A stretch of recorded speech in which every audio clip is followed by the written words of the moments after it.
The Save Our Streets series has spent the last couple of years looking at causes, results, and potential solutions related to our violence issues. It's crazy, all this killing and stuff, it needs to stop. But at the root is a simple desire to find solutions. I want the leaders in the city to admit that we have a problem. They need to come to the community before something happens. What does being smart on crime mean to you? We've questioned leaders, community activists, even people themselves previously involved with crime and violence. Honestly, unless you've been through this, you really don't understand. Look and try to aim your dot.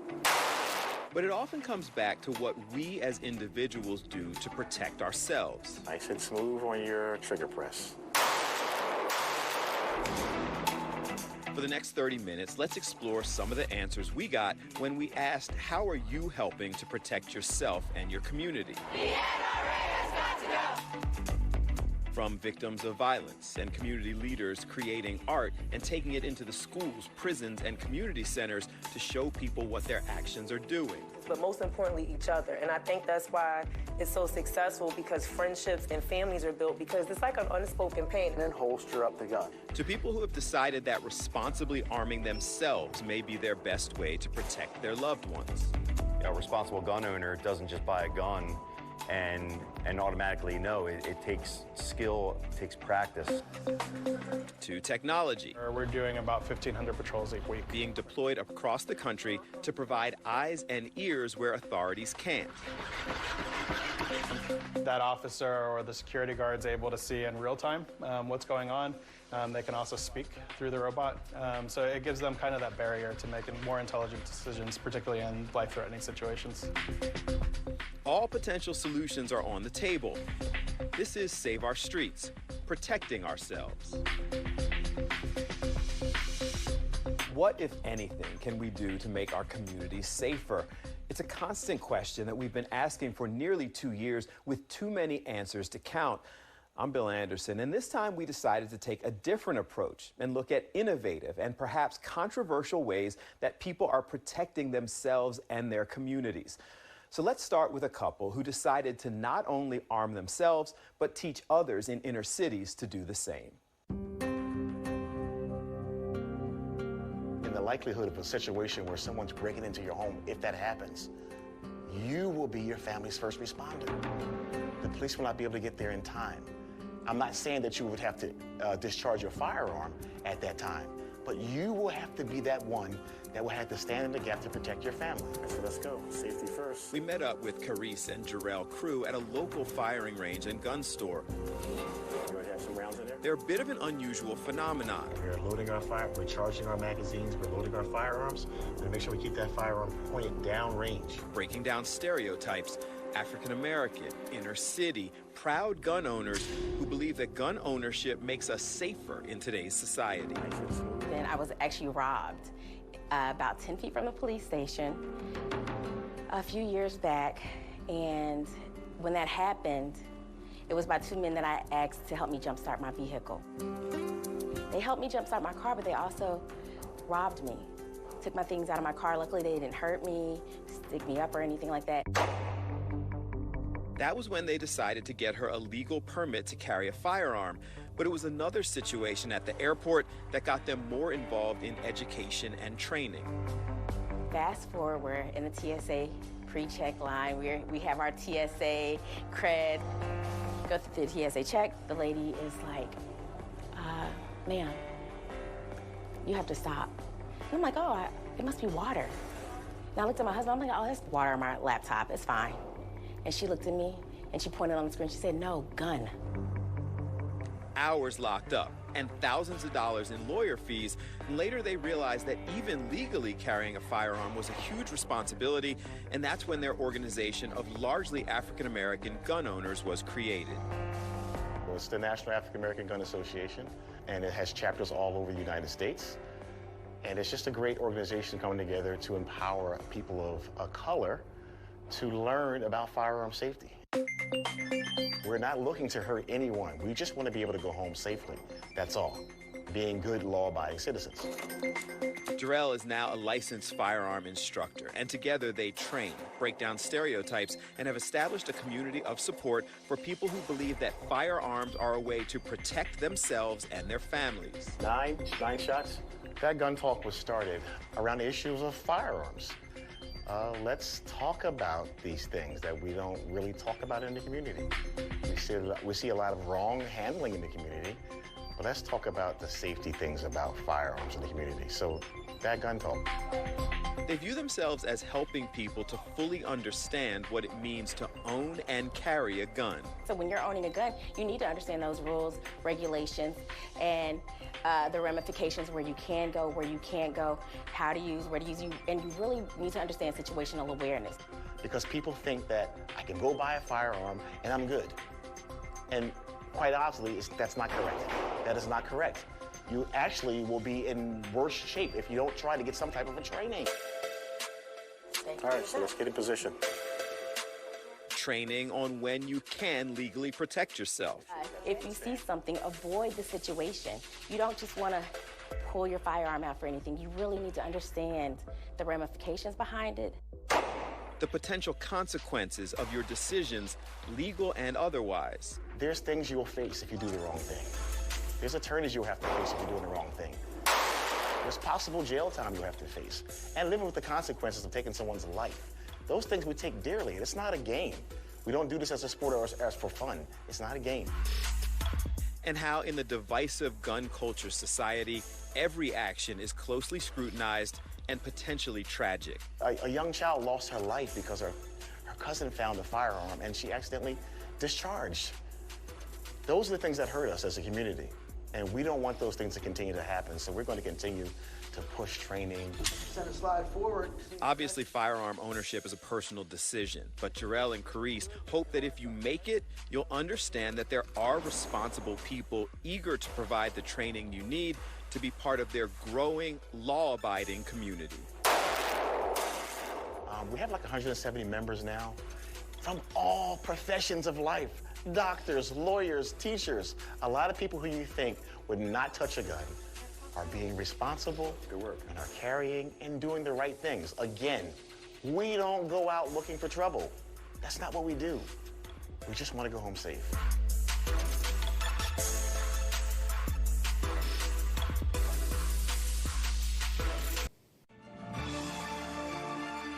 It honestly sounds crazy to say this, but before long, robots and drones, they may be regularly patrolling businesses and even neighborhoods, and there's a local company that's leading the way.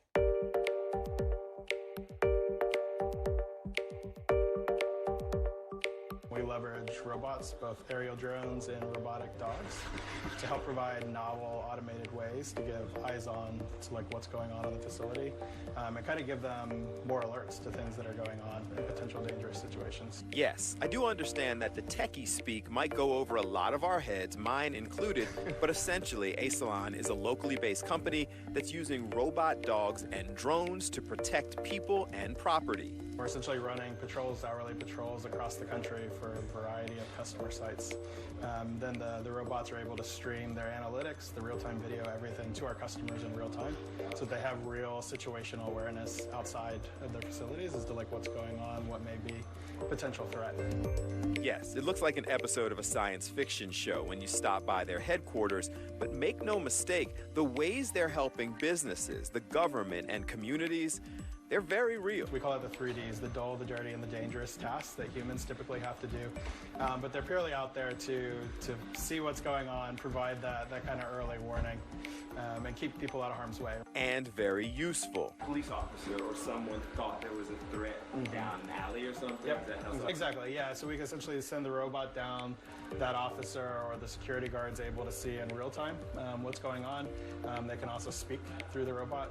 So it gives them kind of that barrier to making more intelligent decisions, particularly in life-threatening situations.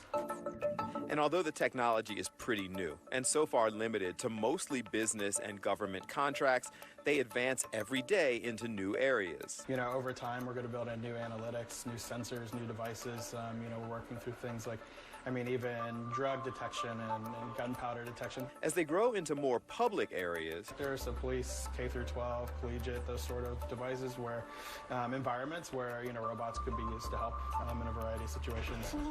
They learn from and address some of the unexpected questions and concerns, both real and exaggerated. Things like what happens if people start vandalizing or attacking the robots. But, I mean, if it got shot or something like that, it could definitely be damaged. And now you have a robot, a piece of hardware, getting attacked as opposed to a human being. So you recognize his edges, right? Can the robot dogs on patrol hurt anyone by hitting or running into them, or simply fall over and be disabled? So the dog has full obstacle avoidance, so it's not going to walk down the street and run into a person. It'll be able to avoid it both off train, on train, over curbs, over grass, rocks, gravel, tires, you name it. This dog also has the capability to walk up and down stairs. Along with their drone patrols, the possibilities really are endless and still growing. When you have bases with, you know, miles of fence line that need to be defended for our warfighters, so continuing to push the realm there as well. So far, the use in neighborhoods and communities is pretty limited, but it is a work in progress, even on business sites, to get people comfortable with seeing them. But honestly, after a few minutes, they really are not intimidating, and you begin to see the ways these innovative tools really can help protect us and support the goal of saving our streets.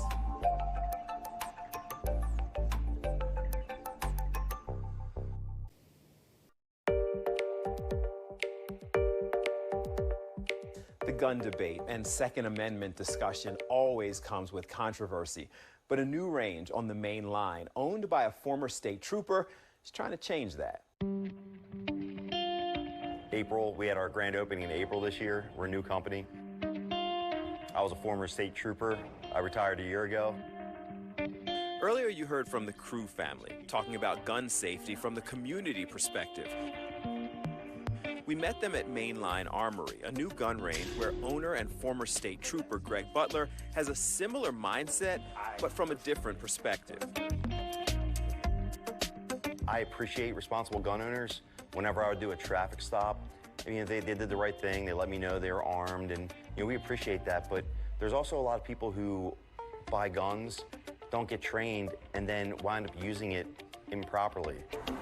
Up until last year, his career was spent in law enforcement, protecting others. And now, in a different way, he's still trying to do the same, using the knowledge he obtained firsthand from some honestly shocking previous interactions. I was transferring guns to very intelligent people, doctors, lawyers, surgeons, CEOs, and I can't tell you how many times I would hand them the firearm after they completed their paperwork and their background, and the first thing they would do is pick up the firearm and look down the barrel.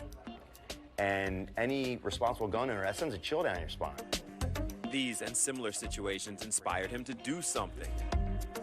So while he's obviously on board with gun ownership, he's creating an environment at Mainline to make sure the people who want them for protection understand everything that goes with that, from a former law enforcement officer.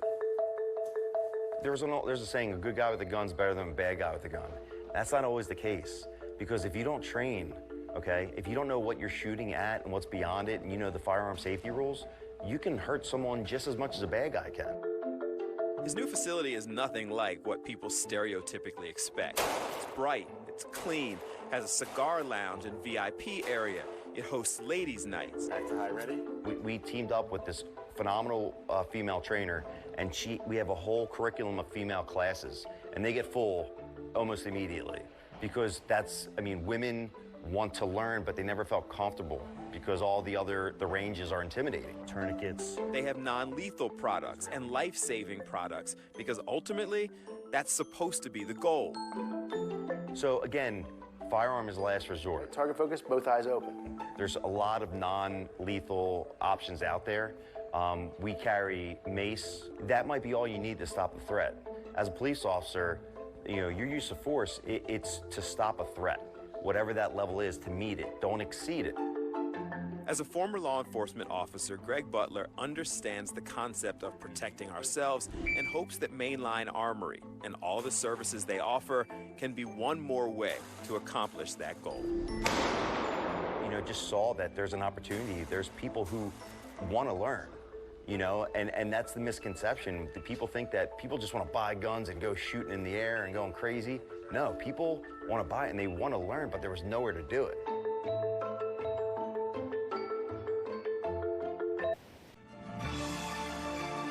When we put down the guns and power down the robots, maybe good old community outreach is the best way to protect ourselves. At least that's what two community activists truly believe. I think that art is sometimes just kind of shown as like just an outlet, but it's not just an outlet to listen to, it's an outlet to heal you at the same time. If I could save just one mom from feeling this pain, then I have to do that.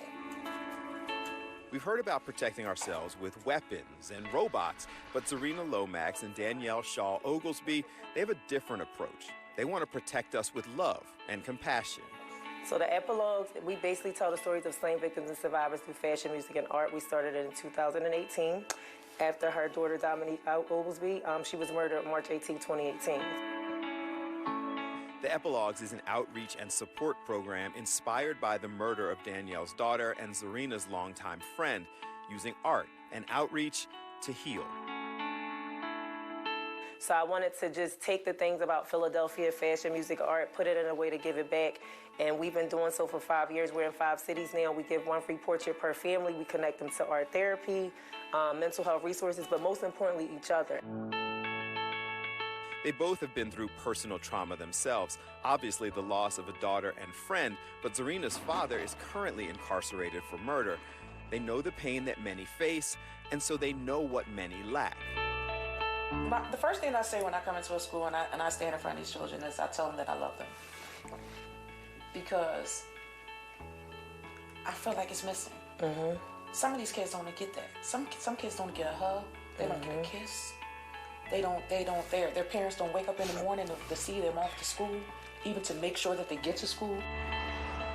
It may seem like a simple thing, but they have seen the impact of talking to people who have both already committed crimes or maybe on that life-altering path.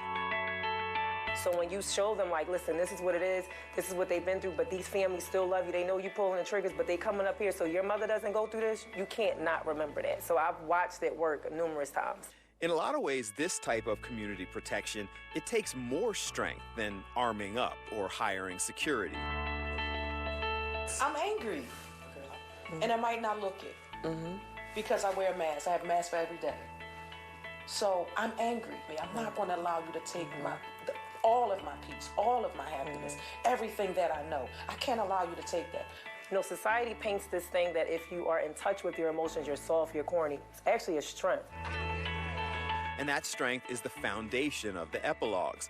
They have no plans of stopping and will continue to grow and travel to cities and families that need them. I'm in JJC, I go into the schools. I take the families with me.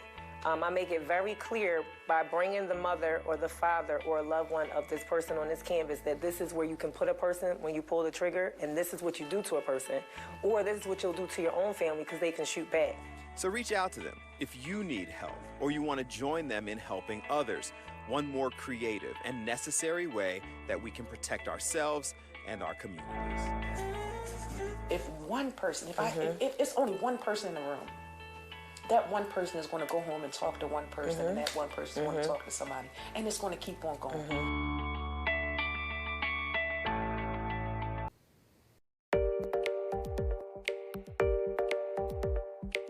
Listen, I know this special probably sparked a lot of debate, and that's okay. We remain committed to having both the obvious and the challenging conversations if that's what it takes to save our streets. I'm Bill Anderson, and as always, we appreciate your time and thank you for watching.